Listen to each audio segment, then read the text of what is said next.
शिवसकाळ मित्रांनो, मी प्रतीक नवले स्वागत करतो तुमचं एका नव्या व्हिडिओमध्ये। आज आहे 22 मार्च 2021। तर आज मी उभा आहे प्रचंडगडाच्या पायथ्याशी। प्रचंडगड तुम्हाला ह्या गडाबद्दल माहिती असेलच, कारण की छत्रपती शिवाजी महाराजांनी इसवी सन 1647 मध्ये सगळ्यात पहिल्यांदा घेतलेला हा किल्ला म्हणजे प्रचंडगड। पहिलं शिवाजी महाराजांनी ह्या किल्ल्याचं नाव तोरणा ठेवलं आणि ह्याचा विस्तार वरती पाहताच त्यांना ह्या गडाचं नाव प्रचंडगड म्हणून ठेवूशी वाटलं। तर आत्ताच इथून एक अर्धा तास लागेल पायथ्यापासून वरती जायला।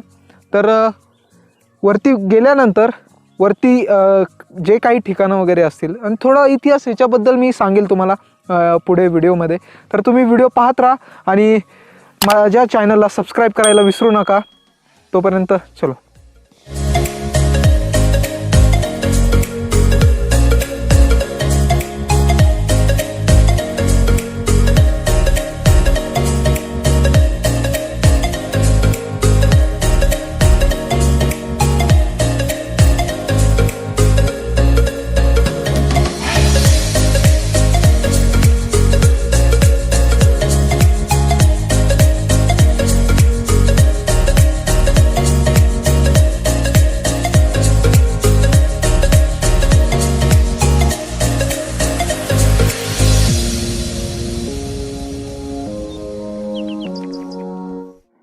मित्रांनो, आता निम्मा किल्ला चढलेला आहे। निम्मा म्हणजे चतकोरच भाग राहिला आहे। चतकोर म्हणजे दरवाजापाशी आलेलो इथे दरवाजा आहे, हा पाहू शकता तुम्ही।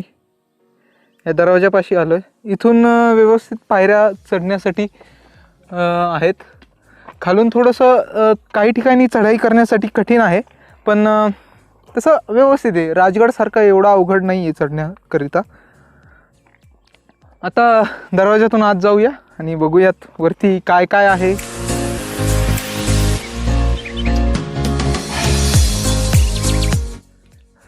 तर मित्रांनो, आता दरवाजापाशी आलेलो आहे। तुम्ही मागचे दृश्य पाहू शकता, किती एकदम सुंदर असे दृश्य आहे। आणि पहा, तुम्ही जर किल्ल्यांवरती गेले असाल तर प्रत्येक किल्ल्यांचे दरवाजे असे कोपऱ्याच्या बाजूला असतात, एकदम सरळ बाजूला असतात।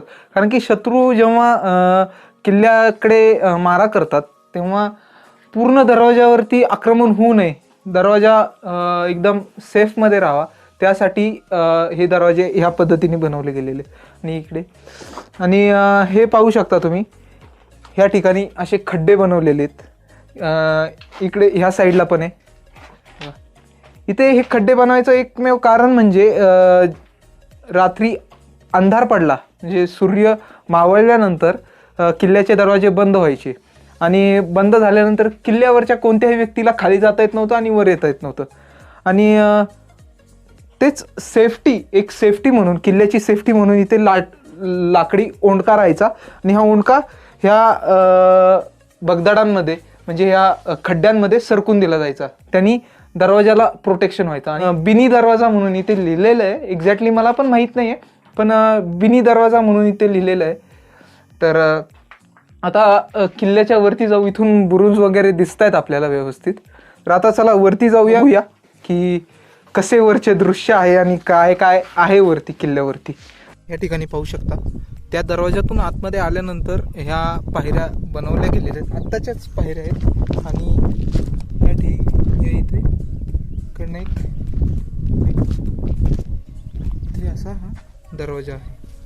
तेव्हा छत्रपती शिवाजी महाराजांना 1647 साली जेव्हा हा किल्ला जिंकला त्यावेळेस लाखो करोडो रुपयांचा खजिना हा ह्या किल्ल्यावरती सापडला होता।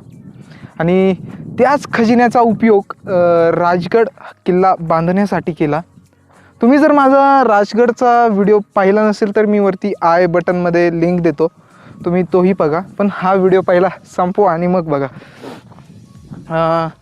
तर हे बघा, इथे मागे पाहू शकता तुम्ही, ह्या तटबंदीनी फिरायचं आहे। घेरा खूप मोठा आहे, प्रचंड आहे गड। बघा मित्रांनो, इथे एक पाण्याचं टाकं दिसलंय आम्हाला। हे बघा, एवढ्या हाईटीवरती पाणी, खूप अशी आश्चर्याची गोष्ट आहे की एवढ्या वरती पाणी असणं किल्ल्यांवरती खूपच आश्चर्याची गोष्ट आहे. आणि माझ्या मित्रांनी चेक केलं पाणी, एकदम थंडगार असं पाणी आहे, खूपच चिल्ड असं पाणी आहे. वाटलंच तर आपल्याला म्हणजे पिण्यायोग्य तर नाही आहे, कारण की उपसा नसतो पाण्याचा, पाणी वापरात नसतं, त्यामुळे पिण्यायोग्य तर नाही आहे. पण तरी काही जे शिवभक्त असतात गडांवरती येतात ते ह्या पाण्याचं पाणी पितात. हे मित्रांनो इथे पाहू शकता तुम्ही, कोकण दरवाजा आहे इथे. दरवाजा चांगल्यारीते नवीन दरवाजा आहे, हे पाहू शकता, हा कोकण दरवाजा. आणि ह्या दिशेने कुठे जातोय रस्ता बघूया आपण. गडांचा राजा आणि राजांचा गड म्हणून ओळखला जाणारा राजगडाचं इथून दर्शन होत आहे आपल्याला. आणि ती पाहू शकता तटबंदी किती मोठी आहे तोरणा किल्ल्याची. राजगडाची तुलना तर आपण कुठल्याही गडासोबत करू शकत नाही.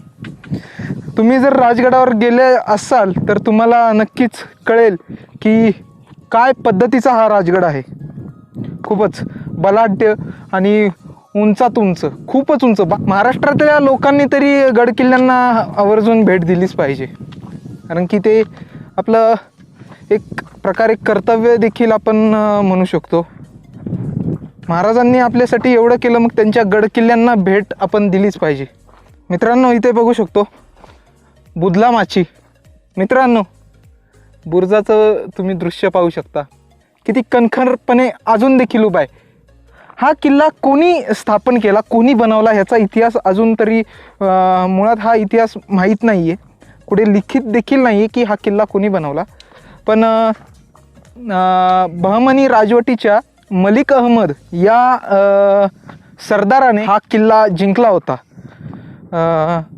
तर त्यानंतर हा निजामशाहीच्या ताब्यात गेला आणि निजामशाहीकडून आपल्या राजांनी हा किल्ला घेतला. आणि हा किल्ला 1709 ह्या काळामध्ये औरंगजेबाने ह्या किल्ल्याला वेढा टाकला होता आणि त्या काळी औरंगजेबाने देखील ह्या किल्ल्यावरती कब्जा केला होता. मित्रांनो आपल्याला बुधला माचीचं दर्शन झालं आहे, हे पाहू शकता मित्रांनो. हे बघा बुधला माचीमध्ये तिथून खूपच असं छोटंसं अंतर आहे, मी बसणार देखील नाही त्या जागेमधून, एवढी छोटी जागा आहे. माचीवरती जाऊन बघूया आपण. चला तू तिकडनं येतो. हे बघा दृश्य बघा. इथे पाहू शकता कोकण दरवाजातून आल्यानंतर इथे हे बघा. ए नको हलू नको, 2 मिनटं. हे पाहू शकता तुम्ही, इथे एक टाक आहे, पाणी पिण्याला आहे की खूपच उत्तम असं पाणी आहे, नितळचक पाणी आहे, गार असं पाणी आहे. हे बघा इथे काय आहे, खाली गुफा आहे, काय खड्डा आहे का, खोल हो कदाचित, हो कदाचित इथे सैन्यासाठी खाणं वगैरे जेवण वगैरे बनवण्याचं इथे स्वयंपाकघर असेल कदाचित, कारण की चुलीसारखं दिसतंय मला इथे. चला आता पुढे बघू. इथे हे बघा मित्रांनो झुंजार माची. जशी राजगडावरती पण सुवेळा माची आणि संजीवनी माची ह्या माच्या आहेत, तशीच इथे झुंजार माची आणि बुधला माची ह्या 2 माच्या आहेत. पाहू शकतो आता माचीच्या दिशेने चाललेलो आहे. मित्रांनो झुंजार माची इकडे जाता इथे तोरणेश्वर मंदिर दिसलेलं आहे, तर ह्या मंदिरात आपण दर्शन घेऊया. हे पाहू शकता. चला आता मेंगाई देवीच्या मंदिराकडे जाऊया. हे बघा मेंगाई देवी मंदिर.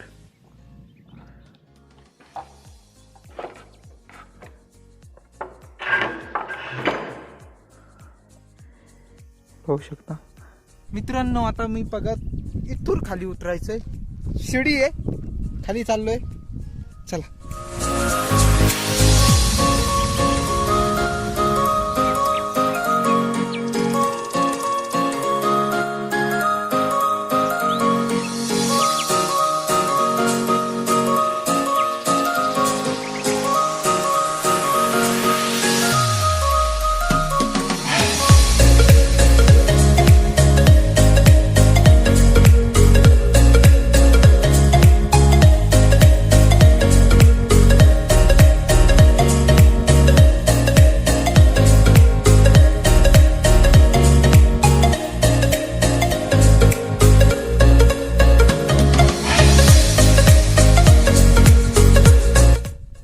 सावकाश हा.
तर मित्रांनो, आता मी तोरणा किल्ल्याच्या प्रचंडगड या किल्ल्याच्या सगळ्यात शेवटच्या टोकाला नाही म्हणता येणार, पण हा शेवटचा स्पॉट आहे. झुंजार माची. ह्या माचीवर मी उभा आहे. ते तुम्ही झेंडा पाहू शकता. झेंड्यावरती छत्रपती शिवराय आणि ह्या बाजूला तुम्ही इकडे बघू शकता ते किल्ल्याचं शेवटचं टोक आहे. तर हा व्हिडिओ मी इथेच समाप्त करतो. तुम्हाला जर व्हिडिओ आवडला असेल चॅनलला सबस्क्राईब करा, व्हिडिओला शेअर करा आणि व्हिडिओ कसा वाटला ते कमेंटमध्ये सांगा मला. आणि हे देखील सांगा की पुढचा किल्ला हा कुठला, पुढचा व्हिडिओ कुठल्या किल्ल्यावरती मी करू ते पण मला कमेंट बॉक्समध्ये कळवा. तोपर्यंत बाय बाय.